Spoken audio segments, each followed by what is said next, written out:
just like to say that basically what we're going to go through from here on out for the remainder of the meeting is, first of all, to key points in getting yourself ready to interview, getting yourself ready to take action on this. Secondly, some quick information about graduate school.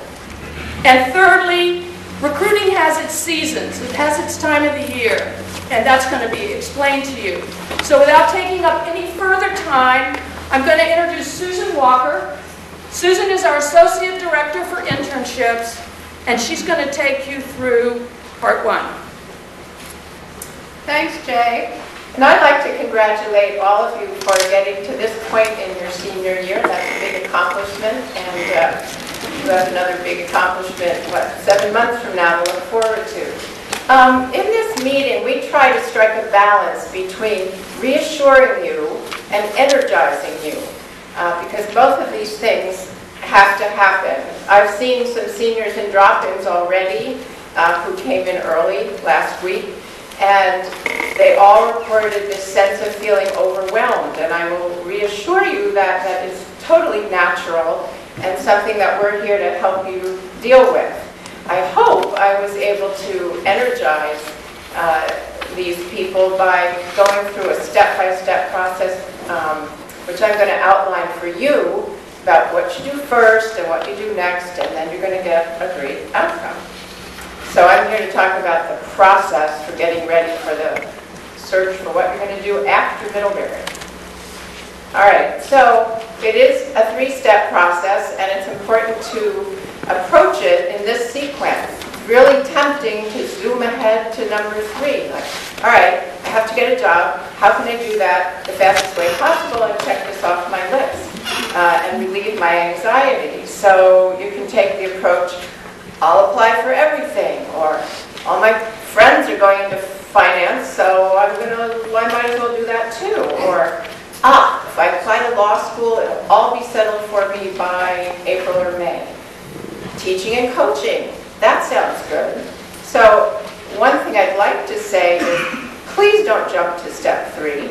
Take a moment and assess yourself. Start with step 1. This is really important because, as the quote you saw earlier said, if you find work you love, you'll never work another day in your life. So knowing what it is that you're good at, that you love, the skills you have and what you value, if you take the time to do that, you will be much better prepared to present yourself to the outside world, to potential employers, and also you'll be more wily about finding the best fit for you, which is really what you're after.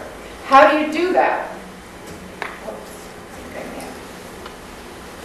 Okay.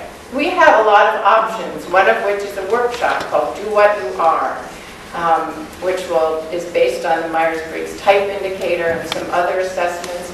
This workshop, like all of our workshops, occurs on a monthly basis. If you check the Mojo calendar, you can find out when the next one is coming up. There are also online assessments that you can access really easily off our website, and they're kind of quickie ways of getting at some of your preferences. You can come in and talk with a counselor. We have drop-ins every afternoon from 2 to 5 and most of the day on Wednesday, and that's a really good way to just get this whole thing started. And finally, we do offer some individual assessments as well if you really, really can't get through this. So keep in mind that work is what you do all day. It's not the name of your organization. It's not the title of a career field.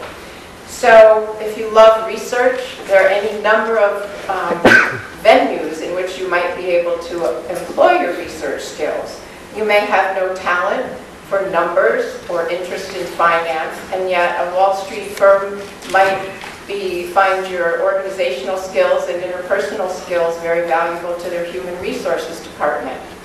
Again, you might have a real instinct for marketing.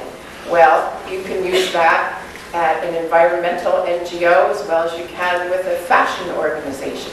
So keep that idea in mind. It's the function that you're going to be performing that is really most important. All right, we're ready to go on to step 2. Once you know something better about yourself, what you want, what you're good at, and what you have to offer, you can get more specific about exploring what kinds of organizations there are out there where that might be a good fit for you. And again, this is a 2-part process in and of itself. It's a research project which involves reading and talking.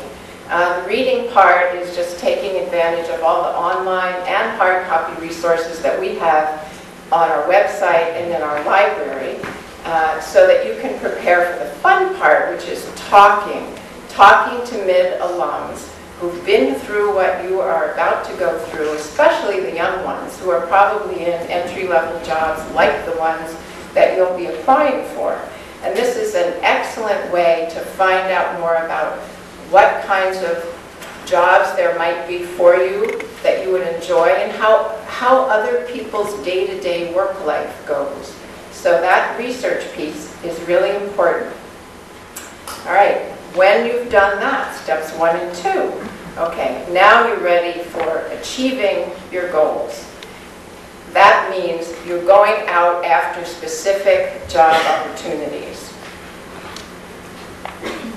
The best way to keep in touch with any of those opportunities that we bring to you is by being connected through Mojo.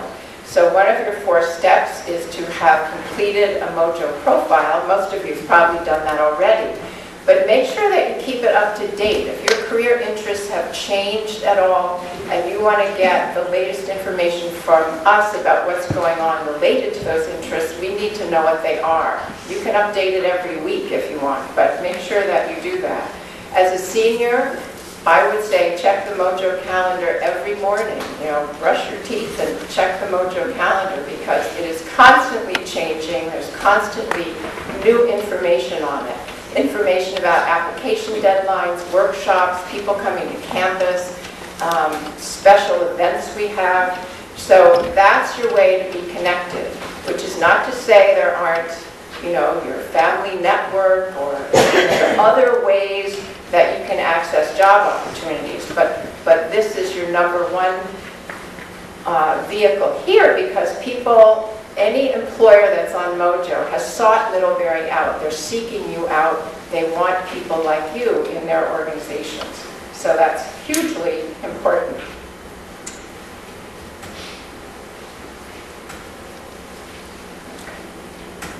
My best bit of job grad school search advice for next year's seniors is depend upon the resume early on, look at it, cut it down to a page. The best thing I was told is that if you can't tell your story in 1 page, who's going to hire you?